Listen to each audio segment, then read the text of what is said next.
Muatan listrik dan medan listrik. Untuk poin pertama, kita akan membahas tentang listrik statis, muatan listrik, dan kekekalannya. Pertama-tama kita harus mengetahui dulu apa itu pengertian dari listrik. Kata listrik atau electricity berasal dari kata Yunani elektron, yang berarti amber. Amber adalah damar pohon yang membatu, dan orang zaman dulu mengetahui bahwa jika Anda menggosok batang amber dengan kain, amber tersebut akan menarik daun-daun kecil atau debu.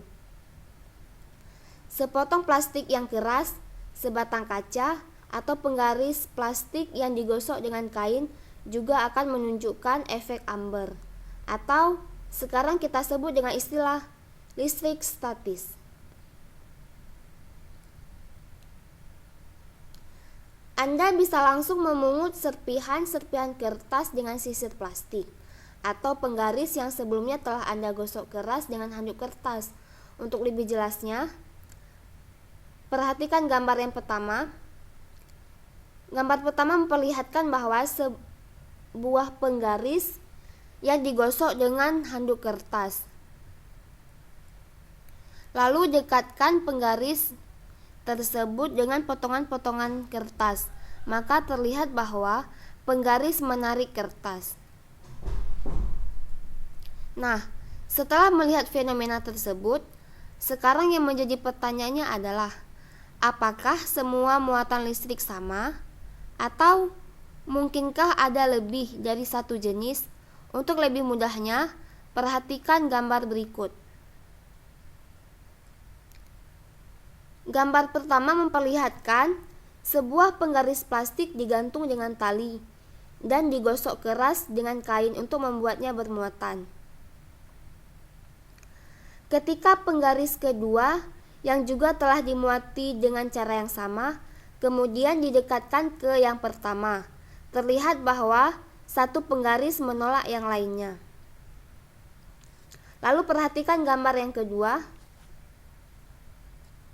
Dengan cara yang sama, jika sebuah batang kaca yang telah digosok didekatkan dengan batang kaca lain yang bermuatan, kembali tampak adanya gaya tolak-menolak.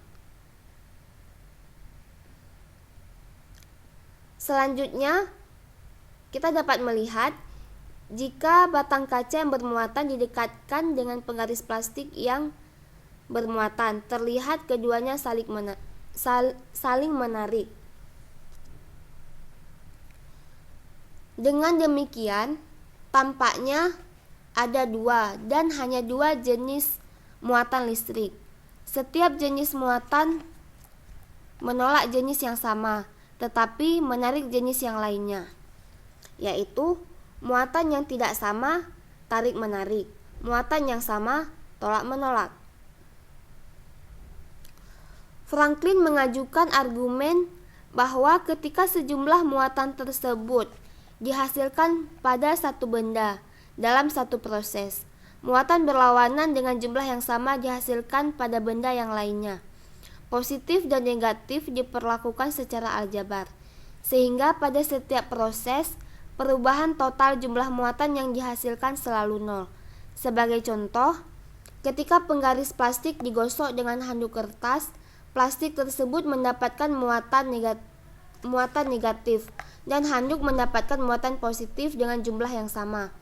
Muatan-muatan tersebut terpisah, tetapi jumlah keduanya adalah nol. Ini merupakan contoh hukum yang sekarang telah terbukti dengan baik. Hukum kekekalan muatan listrik, yang menyatakan bahwa jumlah total muatan listrik yang dihasilkan pada setiap proses adalah nol.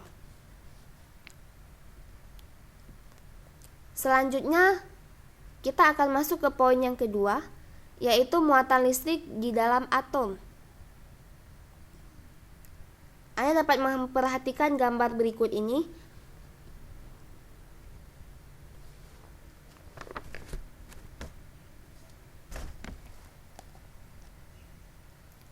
Atom memiliki inti yang bermuatan positif yang berat yang dikelilingi oleh satu elektron atau lebih yang bermuatan negatif. Inti atom terdiri dari proton yang bermuatan positif dan neutron yang tidak memiliki muatan listrik.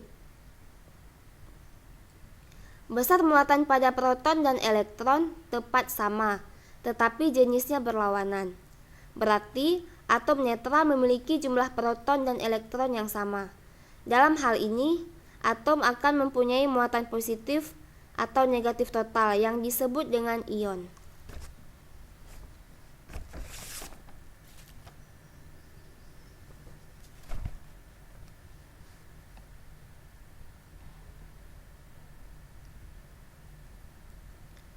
Nah, pada poin selanjutnya, kita akan membahas tentang isolator dan konduktor.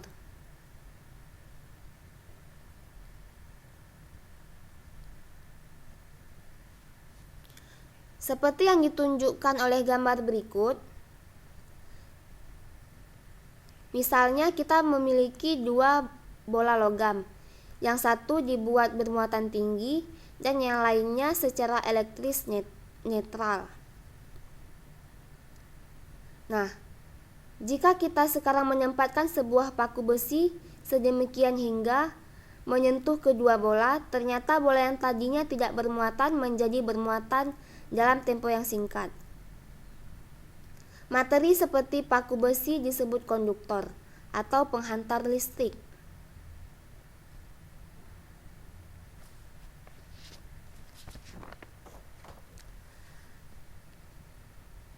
Pada gambar ini kita dapat melihat jika kita menghubungkan kedua bola dengan batang kayu atau sepotong karet, bola yang tidak bermuatan tidak akan terlihat bermuatan.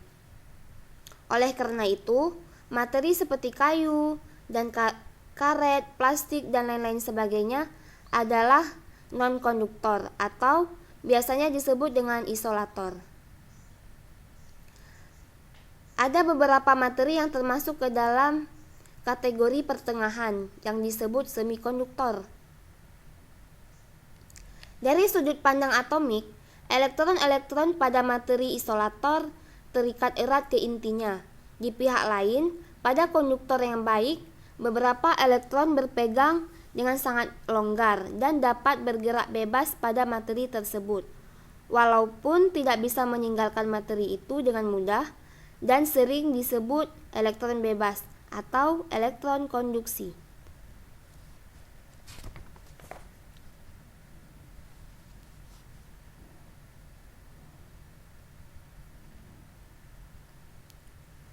Selanjutnya, kita akan masuk ke poin muatan induksi atau elektroskop.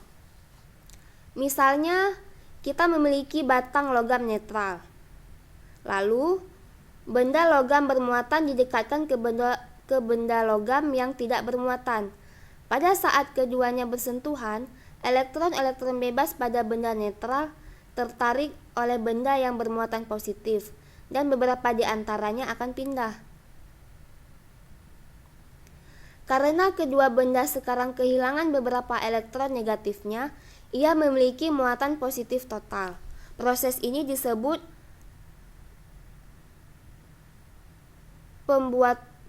pemuatan dengan proses induksi atau dengan kontak, dan kedua benda pada akhirnya akan memiliki muatan yang berjenis sama. Sekarang kita misalkan sebuah benda yang bermuatan positif didekatkan dengan sebuah batang logam netral, tetapi tidak bersentuhan.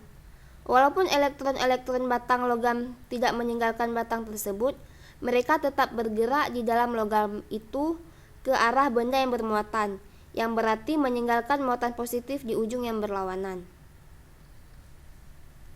Muatan dikatakan diinduksi pada kedua ujung batang logam. Tentu saja tidak ada muatan total yang dihasilkan pada logam tersebut. Muatan-muatan hanya dipisahkan. Muatan total batang logam tetap nol. Bagaimanapun, jika logam dipatahkan menjadi dua, kita bisa mendapatkan dua benda yang bermuatan. Satu bermuatan positif dan yang lainnya bermuatan negatif.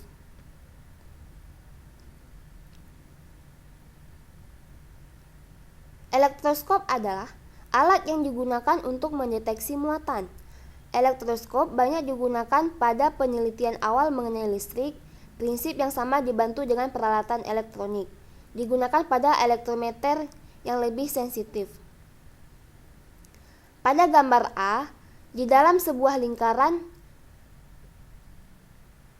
ada dua keping yang bisa bergerak, sehingga terbuat dari emas. Maksudnya seringkali terbuat dari emas. Keping-keping tersebut dihubungkan oleh konduktor ke bola logam di bagian luar lingkaran, tetapi diisolasi dari lingkaran itu sendiri. Jika benda bermuatan positif didekatkan ke bola, permisahan muatan akan diinduksi karena elektron-elektron tertarik ke atas ke arah bola, membuat keping-keping tersebut bermuatan positif. Nah, sekarang pada gambar kedua ataupun pada gambar B menunjukkan bahwa kedua keping saling menolak sebagaimana yang digambarkan. Jika bola dimuati dengan konduksi, seluruh muatan tersebut mendapat muatan total sebagaimana yang ditunjukkan pada gambar.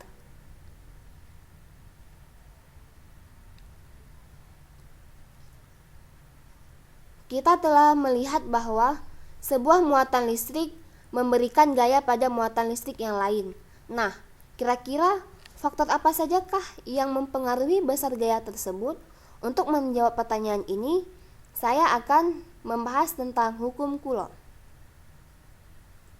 Pada poin hukum Coulomb ini, pertama-tama kita harus mengetahui dulu siapa itu Coulomb. Pada tahun 1736 sampai 1806, seorang fisikawan Perancis yang bernama Charles Coulomb dengan menggunakan pengimbangan torsi. Nah, Anda dapat melihat gambar ini.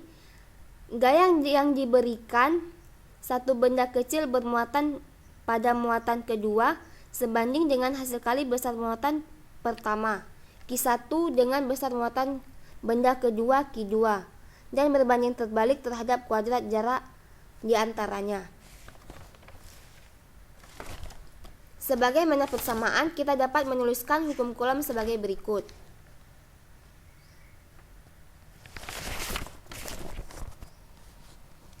F sama dengan K dikali Q1 kali Q2 per R kuadrat.